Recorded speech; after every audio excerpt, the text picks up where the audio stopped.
آپ دیکھیے کہ لباس دو طرح کا ہوتا ہے نا، اور دونوں کا ذکر یہاں آیا ہے.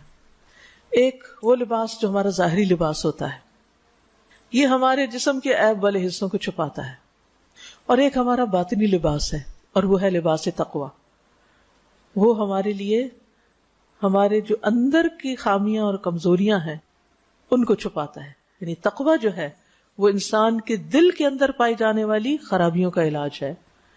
ظاہری لباس جسم کا حسن ہے، باطنی لباس لباس التقویٰ دل اور روح کا حسن ہے. ظاہری لباس محدود مدت تک ہمیں خوبصورتی بخشتا ہے، لیکن باطنی لباس تقویٰ کا لباس ہمیں ہمیشہ کے لیے خوبصورت بنا دیتا ہے. اب ہم سوچیں کہ ہم ظاہری لباس کے لیے کتنا کچھ خرچ کرتے ہیں اور کتنی محنت کرتے ہیں، اور باطنی لباس تقویٰ کے لیے کیا کوششیں کرتے ہیں. ہم سب کو صرف ظاہری لباس پر ہی نہیں جانا چاہیے، بلکہ تقویٰ کے لباس کی فکر کرنی چاہیے. اپنے دلوں کو تقویٰ سے مزین کرنا چاہیے. اللہ کا ڈر، اللہ کی محبت، گناہوں سے نفرت.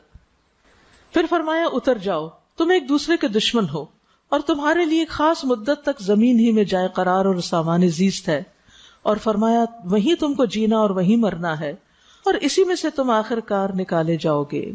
اے اولاد آدم، ہم نے تم پر لباس نازل کیا. کیوں؟ یواری سوآتکم، تاکہ تمہارے جسم کے قابل شرم حصوں کو ڈھانکے. یہ ہے لباس کا مقصد. لیکن اگر کوئی لباس پہن کے بھی ننگا رہے تو وہ لباس کا مقصد پورا نہیں کر رہا جو اللہ سبحانہ وتعالیٰ نے اپنی اس کتاب میں بتا دیا. مردوں کے لیے بھی اپنے قابل شرم حصوں کو چھپانا لازم ہے، لیکن خصوصاً عورتوں کے لیے ستر والا لباس نہایت ضروری ہے. صحیح مسلم کی روایت ہے، رسول اللہ صلی اللہ علیہ وسلم نے فرمایا جہنمیوں کی دو قسمیں ہیں جو میں نے ابھی تک نہیں دیکھی، یعنی آپ کے زمانے میں نہیں تھے ایسے لوگ. ایک وہ جن کے پاس بیل کے دموں جیسے کوڑے ہوں گے جس سے وہ لوگوں کو ماریں گے. دوسرے وہ عورتیں جو کپڑے پہننے کے باوجود ننگی ہوں، مائل ہونے والی، دوسروں کو اپنی طرف مائل کرنے والی. ان کے سر بختی اونٹ کے کوہان کی طرح ہیں، ہمپ ہیں، سر اونچے کیے، یعنی ایک تو سر ہے، پھر سر کے اوپر ایک اور کچھ لگا کے بال اونچے کیے ہوئے ہیں، کیونکہ اس سے انسان بہت نمایاں ہو جاتا ہے نا. تو عورت کے لیے اپنے آپ کو نمایاں کرنا جو ہے، تبرج جس کو کہتے ہیں، وہ ناپسندیدہ ہے. فرمایا ایسی عورتیں جنت میں داخل نہ ہوں گی، نہ اس کی خوشبو پائیں گی، حالانکہ اس کی خوشبو اس طرح کے لمبے فاصلے سے آتی. تو ہم سب خواتین کو اپنے لباس کا جائزہ لینے کی ضرورت ہے کہ کہیں ایسا تو نہیں کہ وہ اتنا ٹائٹ ہے کہ ہم پہن کے ننگے ہو رہے ہیں، سارے فگرز ایک ایک کر کے نمایاں ہو رہے ہیں، یا پھر وہ لباس اس طرح کا ہے کہ اسے پہن کے مثلاً یہ کہ گلے کا کٹ اتنا بڑا ہے کہ جو چھپانے والا حصہ وہ ظاہر ہو رہا ہے، یہ اتنا باریک ہے کہ اس میں سے سب کچھ جھلک رہا ہے، یا اتنے ٹائٹ پجامے ہیں کہ اس سے ساری لیگز کی شیپ نظر آ رہی ہے.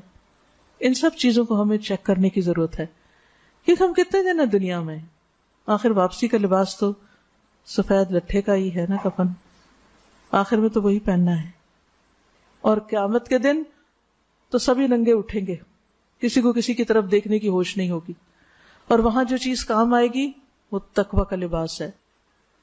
تو لباس کی دو غرض یہاں بتائی گئی ہیں کہ تمہارے جسم کے قابل شرم حصوں کو ڈھانکے، اور تمہارے لیے جسم کی حفاظت اور زینت کا ذریعہ بھی ہو. اور بہترین لباس تقویٰ کا لباس ہے. یہ اللہ کی نشانیوں میں سے ایک نشانی ہے، شاید کہ لوگ اس سے سبق لیں. لباس اللہ کی نشانیوں میں سے ایک نشانی.